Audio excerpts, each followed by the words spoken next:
In the final video about spending plans, we're going to talk about different methods to making a spending plan. There's many different ways and styles you can use, so we'll talk about that a little bit. And I'll throw you some percentages of what our curriculum thinks that is good percentages for where your money should go. And we'll talk about net loss and net gain here, and how that's important to meeting your financial goals. Okay, ideal spending plan percentages. Most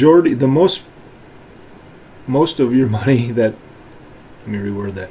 The largest percentage of your money per month is going to go to housing. It doesn't matter if you're renting or owning, making a house payment. 30% of your money a month goes to your house payment. Clocking in at number 2, 20% goes to transportation. Transportation is the second largest.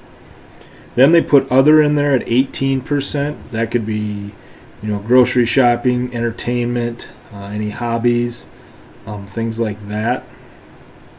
And then 15% is for food. I said that grocery shopping is under other. Take that out. That's going to go under food. 15%. Savings is 10%. I want you to remember that. You should always save 10% of each paycheck you get. That is a recommended amount, 10%. And then 7% is insurance. And one other thing, it's not in the PowerPoint, but I want to add is when you get into the real world where you have a 9-to-5 job, 8-to-5 job, and you're working investments, they say you should invest 12% of your paycheck for retirement over a long period of time, that you are able to use that money later. So housing 30%, transportation 20%, 18% other, 15% food. I'm just going to throw investing in there above savings 12%, savings 10%, and insurance 7%. And they all can be tweaked a little bit, but this is what they suggest. Okay, some methods to a spending plan, or different types. Okay, you can do it on paper or pencil. You can write it out on a piece of notebook paper. You can list all of your expenses or your income, how much your income is, and then right below that list your expenses. Okay, you could do it that way. You could do it in Excel on a spreadsheet. Okay, type it in there, income, expenses, add them up, figure out what you got left over. There's money management software out there that you can use. Quickens, Peachtree, all these different types. There's apps out there that whenever you spend, you just type it into an app and it calculates it for you. This one's kind of interesting, the envelope system. You take a bunch of mailing envelopes and you write like rent on them, groceries, savings, entertainment, dining out, and you put enough money in each envelope for what you've allocated for that area for that month of your spending plan. And when the money's gone, it's gone. If you have any left over, then you can, you put it that would be a net gain then. So that's the envelope system.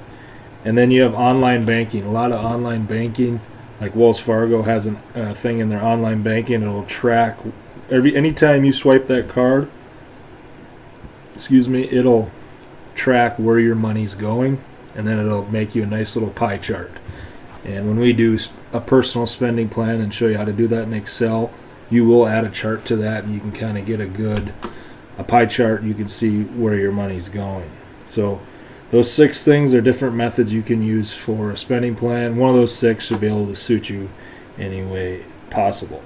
Last thing I want to talk about real quickly here is what happens if you have money left over at the end of the month. If you have money left over at the end of the month, that is considered a net gain, meaning your income is greater than your expenses. So if I took my income of, let's say, $1,000, and I subtracted it by my total monthly expenses, let's say they were $950, if I added them up, I would have $50 left over.